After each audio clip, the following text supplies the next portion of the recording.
with their wife. You learn so much more. Really love a... You remember that guy that I identified as... All this female self-defense. I can fight. I've got a series of Would You Rathers. No, I don't. R. Kelly shouldn't be in jail alone. Now back to your regularly scheduled program.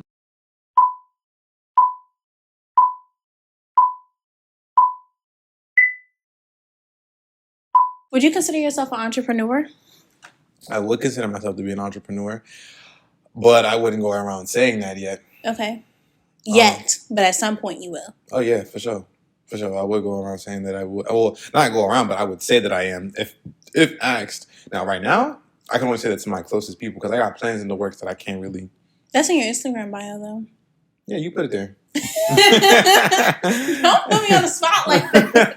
But yeah, she has my Instagram password, y'all. So watch what y'all saying in my DM. But yeah, I'm an entrepreneur. I think being an entrepreneur, like, I don't know, it depends. Like, I'm an entrepreneurial person versus I'm an entrepreneur. Entrepreneur means like I am that, meaning you are moving in that right now. But having an entrepreneurial spirit just means that you naturally have the inclination to be an entrepreneur, have those tendencies and those traits. You might not be acting on it right now, but you just naturally, like, you know, a hustler in that way. But in my line of work, being a personal trainer, you have to always sell yourself. And so in a way, I'm an entrepreneur just from that alone. But I got other things that I'm working on in the background. Other things in the work going on in the background, y'all. Stay tuned. Would you say you're an entrepreneur?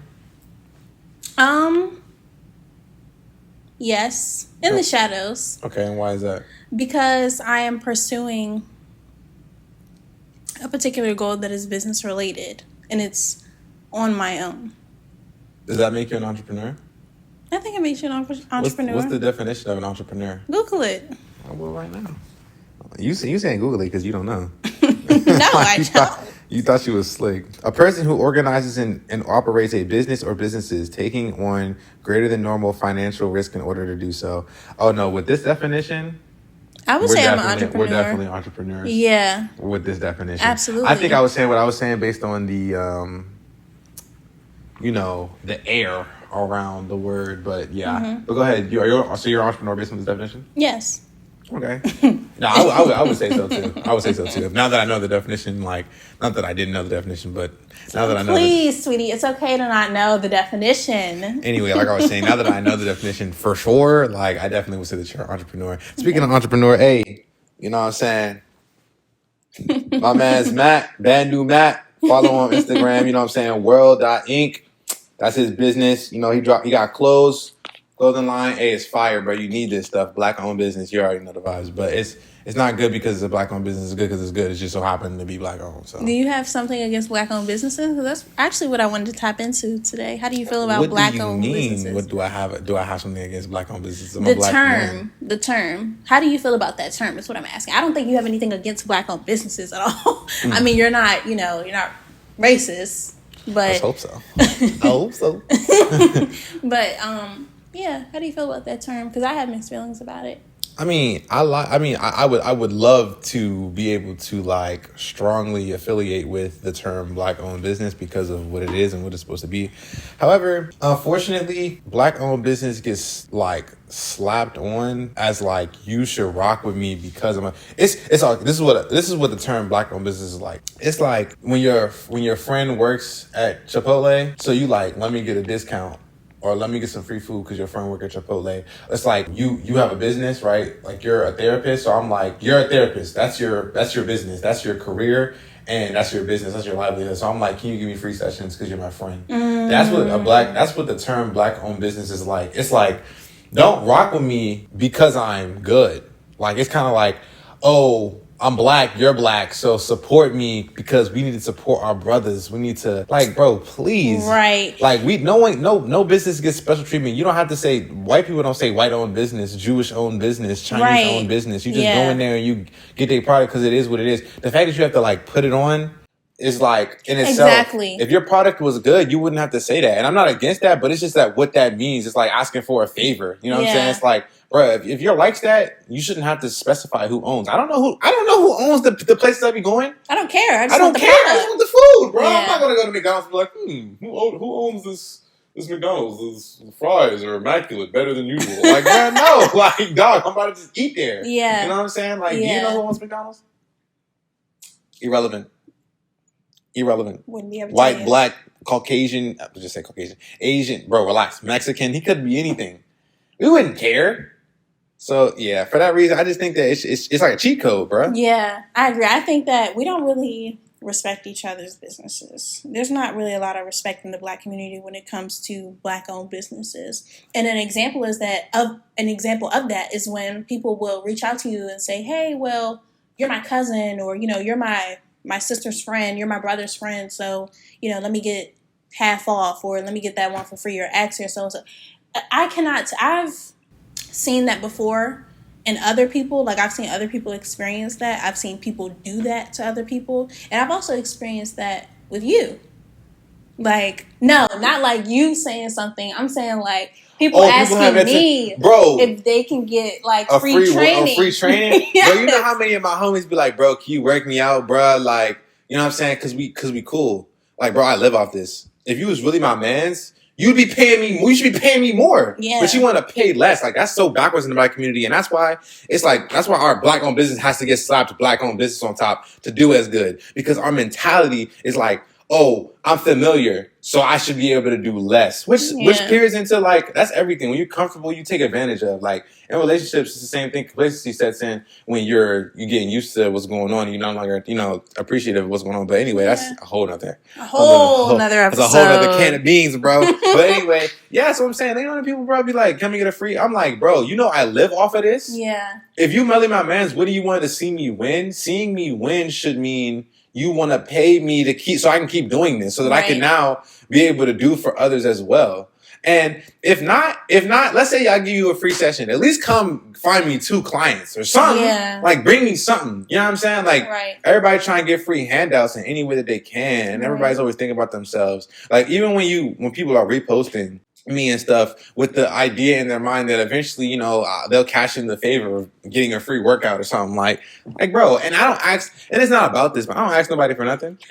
But someone is good at a service, and instead of, they're so good at what they do, and I just so happen to know them, I should pay them because I just so happen to know, like, it's already good enough that you have free or easy access to something that you actually care about, right? Like, how many personal trainers do people know on average? Like, not a lot. So if someone sees me as like, oh, as a personal trainer, I would think to myself, oh, bet, now I get to not only have a personal trainer, but he's also my friend. So I get to put him on. Remember that time? So I was at the mall, and we was like going in different stores and stuff. We wasn't really looking to get nothing. I wasn't planning on spending no money, bruh. I came in the store. I went into the Foot Locker. I used to work at Foot Locker. I saw my man's Miles. You was in there with me. I saw my man's Miles working in there. Now, I know how it works when you working at Foot Locker. The money, you get commissions, and even if you don't get commissions, the amount of money you make gets put to your name, right? How many shoes you sold. I went into Foot Locker not trying to buy anything. I literally saw my man's, caught up with him, talked to him. You know what I'm saying? Love Miles, bro. He used to work with me back when I used to work at the Foot Locker around in Largo. So then I'm like, when I see him, we chop it up. He's cool. We catch up. And I know he's gonna make money if I buy something. Didn't plan to buy anything. So then I go find some shoes that I like. I didn't need them shoes, bro. Went to go find some shoes that I like and bought them just because I know that, and I didn't ask for a discount. I wasn't like, you even was thinking that I was trying to get him to allow him to use his discount so I can get them shoes off for cheaper. Like, nah, I'm about to play full price because this is my man's. Me paying full price helps him. I'm not here to help me. And the thing is, too, it's not even his business. It'd be different if it was his business. It's not even his business. So it's not even like that big of a deal. But that's just my mentality behind it in general. Like, I came in to get nothing. I seen he's there. Now it's him. It's not Foot Locker. It's not the shoes. It's him. That's how you should think about it. Like, and that's how you build a community up. I'm like, bro, this is my man's. I know he's going to get more money if I pay for these shoes. So let me go buy some shoes. So walked out with some shoes that I didn't need or nothing like that. Like, they're cool to have or whatever. But it was because of Miles. And we had talked about that after, because you were like, oh, I thought you were wearing this. I'm like, nah, bro. That's because I'm trying to put my mans on. Yeah. And Miles, he's my mans, but he's never done anything for me. So it's not like I'm returning a favor. He's never reposted me. I don't even think he follows me on Instagram, bro. Nothing. But that doesn't matter. That's my mans. Right. So just the stigma behind the Black-owned business thing is just janky. And not only that, but unfortunately, due to due to our level of care that we put into our businesses, Black-owned business by the other communities and even by us, usually firstly by us, isn't even seen as good for the product and the service. Mm-hmm. Like, Black customer service be trash. I would have to agree. Like a lot nowadays, and a lot of the Black girlies I don't know what can that relate to this. I don't know what that was. When you go on Instagram and you try to, these new Instagram hairstylists and stuff like that, a lot of times they'll do your hair, but they don't offer the full package. Like some may wash your hair, some say you need to come washed and blow dried already. And if your hair isn't blow dried properly, you'll be sent back home. Like it's like there's aggressive policies written on Instagram, and it's so bad to where it's turned into a joke now. Like it's turned into a meme, a TikTok meme, where you go to book your Instagram appointment with this person, and it's usually a Black woman, and it's they're screaming at you in the policies, or they're saying, well, the point is that it's rough out here. It's not like they don't treat you with care like they care. They treat you like, listen, you gonna come in here, you could take this, make sure you give me that money of yours that I don't have to have. You want a service from me, you want to support me, just make sure you give me that money, going about the rest of your day. Like they don't treat their customers with care. And I think that a problem is we are so quick to try to be able to say that we own a business and that we're an entrepreneur. We want the title more than we actually want to create something that is going to last. And take their responsibility. And produce longevity and actually be successful. We just want to be able to show that we do this and we make money doing this, but we're not really doing anything. We don't take the time to study other businesses like Amazon, for example. They have great customer care. Mm-hmm. Chick-fil-A. Great customer care. We don't take the time to actually build something that is going to produce longevity. Mm-hmm. We think so small-mindedly and in this box that's like we're only working for the community. Mm-hmm. We're not thinking bigger. I can't even say that we even thinking about just the community because first we talked about when it comes to the community to the business, which was when we were talking about can we get a free handout, basically talking to the Black-owned business. Now we talking about the business to the people, bruh. The customer service, bruh, is trash. So even the relationship in its totality is just not good enough. It's not good enough. Mm. And I'm saying from the business to the people, it's like because you see our own, you think you can just act any kind of way. Yeah. You know what I'm saying? It's kind of like white voice. When you talking to I've done this too. Like now I act the same, but I remember one time I was working for a job in DC. And the job was He was working for the government, y'all. You? No, I said he was working for the government. Job. Yeah, so I was working a job in DC, right? And then I got on the phone, I had to make a call for some business or whatever the case may be. I got on the phone with the guy. I recognized he was Black. And my professional demeanor just turned off. He's real Black, y'all. I started talking He's like real Black. Straight Negro, bro. I was like, yeah. I was doing all of that, right? And the people I'm working with, like, looking at me like, and they Black too, but they looking at me like, bro, what you like? You got, and I'm like, it's that switch. Like you see that familiarity, and you just start acting up. Yeah. And so it's the same way with these Black-owned businesses, bro. Like. You literally see your own come in, and you like, oh, I could do them. I don't gotta, treat them as good because it's what I'm familiar with. And it's like the same thing I said with the relationships. Like you get complacent with what you know. You take advantage of the fact that thing is there. What you have in abundance of, you don't appreciate as much. So you expect Black people to come support you. So you feel like they're gonna keep coming back. So I don't gotta treat them that good. Now when a white person come in, you wanna sit up straight. You know what I'm saying? And then there's like this hyper alertness. Right, like be on your best behavior. We naturally, isn't that so weird? Have you noticed that we naturally put on this like suit for them, this whole suit and tie for them when they come in? Like we naturally bow to them and give them a certain respect. Not to say they don't deserve respect, because I mean everybody, I think each of us, respect is earned, but in some situations, you just naturally, why would you disrespect them? Mm-hmm. Why would you disrespect anybody, Black or white? So I'm not saying like, oh yeah, why do we naturally give them a respect? But you get what I'm saying. Like there's this hyper alertness and awareness, like, oh, this is a white person, so now let me put on this mask, or let me, get myself together because X, Y, and Z. whatever that because is. I don't exactly know, but I've noticed it. I definitely that's another day. That's another day. It's another day. Because I definitely could go deep into that part right then and there. I definitely think there's a reason for that. So Okay. we'll say that for another day. But anyway, though, yeah. So it's just it's something about like, and for the black owned businesses not treating their customers as good and their products not being as good, that just makes the term on either side of the coin just not that good. Like when it's to the point where you want to be able to support a black owned business, but if it's a black owned business, you don't know if it's going to be done right. Yeah. Like and that don't be, bro. My parents growing up, they be like, bro, you try to help a brother out, and because they be like, you hire somebody that cut the grass as a brother, right? Mm-hmm. Let's talk about my cousin Josh. I didn't mean to put you on blast like that, but I'm gonna put you on blast like that. Your man, he was cutting the grass. He got a lawn landscaping business. He just has a business in general. I don't know exactly what everything he does, but I do know what he does do that he's done for us. So he was cutting our grass, right? He's supposed to come every 2 weeks, every week, something like that, to be cutting the grass, bruh. Weeks be passing, and we paying this man good. Remember, I told you the way that I think about it, giving more because they're in house. I got that probably from my father. Well, I've never really paid too much attention, but of course, he's my dad. My dad does that, so my dad was paying him. He's our cousin, so my dad was paying him more than he would have been paying someone who he didn't know because of familiarity, breaking that chain that I just talked about. So he's paying this man good money. Supposed to be coming. This man comes when he feels like. I mean, the grass, we got vines growing up on the side of the house, like the grass looking like the safari, like, you know what I'm saying? A lion could pop out at any time. I would never know. So it's just like, he's not, and even when he cuts it, he's just like rushing through that jump, like ready to get to the next job. And I feel like in Josh's mind, he's like, I have a guaranteed customer. This is family. So I don't got to treat it as good because they're going to keep hiring me. Yeah. And you hate that. Like, you would want to be able to, like, employ people and people that look like you so that we can keep building in this community. But it comes to the point every time where it's like, well, you got to hire a Hispanic person, bro. No racial. But, like, they be doing their thing.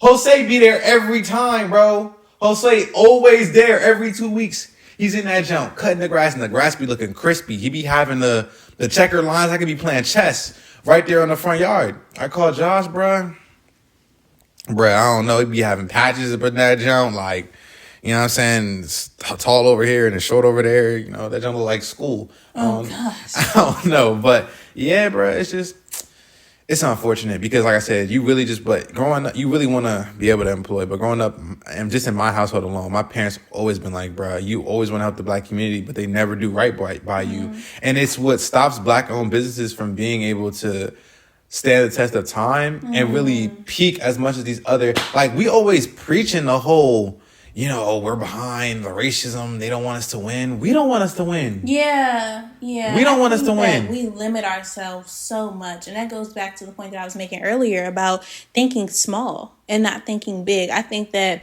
I don't think there's anything wrong with competing, but there's a problem. There's a difference between competing and tearing down. And I think a lot of the times we tend to tear each other down. And that plays a small role in it, I would say.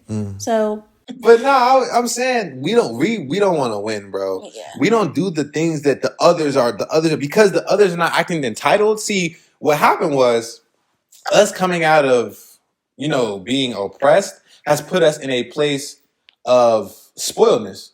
Our people are spoiled. yeah. You know what I'm saying? Because we started getting treated right. We started making a whole bunch of progress. And then we just think that we're supposed to get some special treatment because of what happened in the past. Like, nobody cares, bro. Yeah. It's in the past. Right. So now we slap racism. Racism is holding us back, bro. And that's another topic. But we slap racism on life just being life. Like, when our business goes under, it goes, oh, they didn't want to support us. They didn't want us to win because we black. Bro, what? Yeah. All businesses, black, white, yellow, red all go under if you don't do what you got to do. Mm-hmm. And it's sometimes out of your control. Like being an entrepreneur is a risk. Sometimes those risks don't fall through. Most of the time they don't fall through. It doesn't matter your color. Yeah. So it's like, and then you take that mentality and you go, oh yeah, they didn't want us to win. So you just give up and now you go work for somebody else. And then we just keep in that cycle, bro. We don't want us to win, bro. Right. That's what it really, like, we gotta move past that. We're in this immature space right now. Very. And if we want our businesses to be equal to the others, we gotta like keep doing the extra step. We should be working harder. If we're coming from a place of oppression, we talking about, oh, we shouldn't have to do it. We shouldn't have to do so many more things to get to the same place. I'm like, bro, what? So If you want to be better than the next person, you want to work harder than them regardless. yeah, I agree. No, what was you about to say, my fault? I was gonna ask, what's the largest Black-owned business that you know of? When you say largest, what you mean? Like, for example, I don't know Jeff Bezos' actual ethnicity. He could be pure white. Not sure. Tesla. Okay. Because Elon is African. Give me another one, please. Milk and honey, I don't know. Okay. Okay. I don't really know that many big Black-owned businesses, bro. Yeah. It's usually Shade Room, does that count? I think the Shade Room counts. The Shade Room is a Black-owned business. You make money. Does making money make it a business?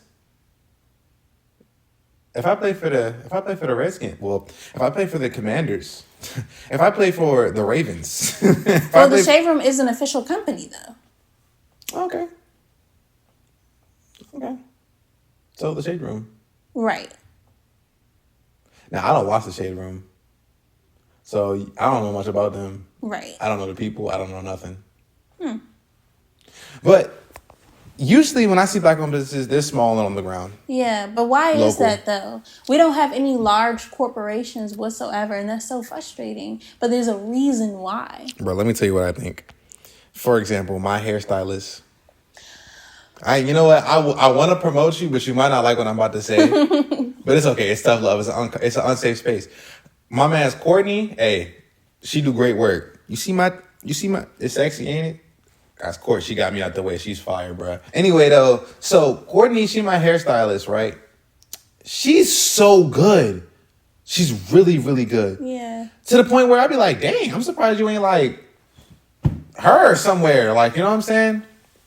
It's because, bro, it's the little things that it's like the Black-owned business. The part that like separates us in a negative way is the lack of professionalism. Like, bro, she be late all the time. She gonna do you right when you get in that chair, but you just don't know when you're gonna get in the chair. Like, bruh. And then if she watching TV, it's gonna take her like a whole day to get something done. It took like an hour. Reminds me of someone I know. But it's just like it's a certain level of complacency, bruh. She don't take the little details make a difference. My grandma used to go with her. Stop going there. My grandma has admitted that Courtney is better than any other person she's gone to. She doesn't go with Courtney anymore because, and I really hope I'm not putting nobody on blast, bruh. When I have to live with these, these are my family, so don't be mad. But anyway, You better watch what you're saying about Courtney, because she'll mess your joint up. bro, please, Courtney, I just put you on. I'm only saying this because I love you, and I want you to do better, bruh. And you know what I'm saying? Please. But anyway, grandma, my mom, she stopped going to her because she's always late. And my mom's about punctuality. You know, time is money, bruh. So the same way, now I will say Courtney be kind of chilling with the prices. She's for her quality of work, she not, super expensive or nothing like that. But still, time is money, bro. We be tipping all the time because we know Courtney. So we have no problem with paying whatever Courtney say. We have no problem with it. But it's just like, bro, we set an appointment for 2. We don't even know if, like, my dad be going to her. My dad literally has to set his whole day to the side because if he makes an appointment at 8, he doesn't expect to be in the chair until 9 or 9:30 or even 10. Because her time management just ain't what it needs to be. And this is professionalism. Like, this is something that you need to have down in a business. Like, if she did that, she'd have more customers. I don't know what her financial situation is, and I ain't gonna put none of her business out there like that. But I'm just saying, like, or people in general, we'll be doing good, right? We'll make $34 on a reel. We're gonna make $34 on a reel, you know what I'm saying? Because we getting paid promotions or something. And instead of taking that money and reinvesting it back in the business, prepared to do another reel, we're gonna spend it. We're gonna go, oh, we got a little bit of money, we're gonna go eat out, we're gonna go drink it, we're gonna go smoke it, we're gonna do whatever. And now we out of bread. And we can no longer afford to increase our quality and quantity.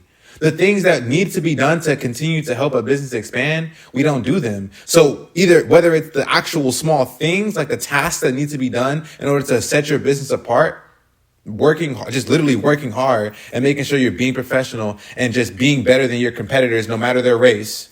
And then financially being sound in the sense of not being dumb with your money. We're calling ourselves entrepreneurs, but still acting like consumers when we get the money we're making from being an entrepreneur. Working for yourself isn't supposed to just be working for yourself. There's a difference between working for yourself and being an entrepreneur. You're still an employee if you're working for yourself. You're just your own boss. You just decide what you do with yourself. We're still an employee. Now, being a business owner is different. And that's the difference. These businesses, because some of these businesses just be self-employment for real. You're just offering one service. Right. And you can expand, like you said, and it could be bigger, but we never get past that point. Because us being our own boss, if you're not that level of mature, whether it be financially or just like in your work, you're never going to be able to jump and take that next step and expand. You have to sacrifice sometime. People, bruh, Elon was freaking living in a trailer. He had millions and billions and was still living in a trailer, eating peanut butter sandwiches, bruh. That's because he's putting all his money into his business. He was already successful enough to literally never work again at that point. We get $2,000 from our business and we go on vacation. We taking breaks when we're not done. We over celebrate ourselves. We have a little bit of success in a business, and then we go celebrate and we go eat out and we get complacent. We start working hard. We get tired of working. We start chilling. We get up a little later. You know what I'm saying? The level of energy you had in the beginning, it's just like a relationship. The level of energy, the level of things, the things that you did to get a girl is not the things that you usually do to keep the girl while you're in a relationship. Same thing with the business. What you did to start is usually not what you do to maintain. And that's why you can't expand, because it always takes more and people are not willing to give more. They're really employees that want to say they're an entrepreneur or self-employed. And that's why we don't expand, bruh. We don't know how to sacrifice. So what sets you apart from other entrepreneurs, Black entrepreneurs? For me, it's like, first, it's not about the money for me. So it's easy for me to sacrifice that. It's easy for me to make some money and in my mind, I didn't even make it because it's going to be spent right back into the business. Because I'm not here for the money. I'm here to, like, I love the people. My goal is to be the greatest, but my goal is to be the greatest, and I will be the greatest in whatever I do. But my goal to be the greatest is in what I'm doing. My goal is to be the greatest so that I can change the world as much as possible. At minimum, change the world by 1%.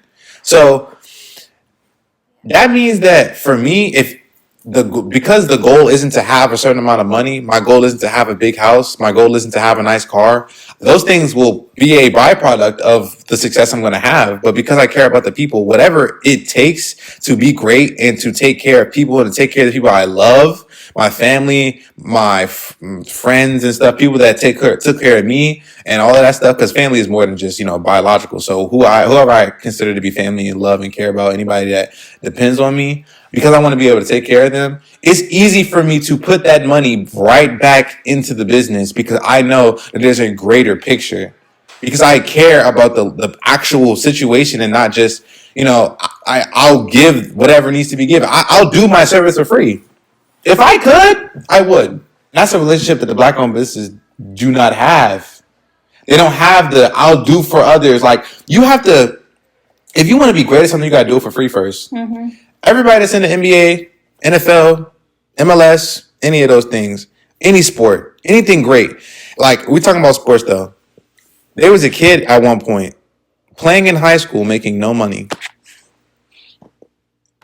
And now they get paid millions and millions of dollars to do the same thing. Some of those people paid to be on certain teams at a young age did it for free. Now they're making millions. That's what it takes. You gotta sacrifice first, and that's what sets me apart because I'm willing to sacrifice. Like I'm not chasing comfort. I'll if my business is doing good, but that means that I gotta like sleep in my car, I'll sleep in my car. If I'm putting food on other people's table and I can still eat, but just not be comfortable, if that's all it takes, bro, that's fine. I don't gotta be comfortable, bro. I will make sure that I will win at the end of the day. That's the most important thing. And taking care of people is how you win. So I will take care of people because I genuinely care. It's not about a title for me. I don't gotta be an entrepreneur. I don't gotta be some big name. Like I don't gotta. It's not about none of that stuff. Now I'm gonna be great and I'm gonna be a big name, but that none of that stuff matters to me. And that's what sets me apart. Just caring at the end of the day, and not chasing comfort and doing what needs to be done. Not being emotional about it. Business is business. It's not emotional. Business is business, and that's a fact. We all heard it here first. You heard it here first.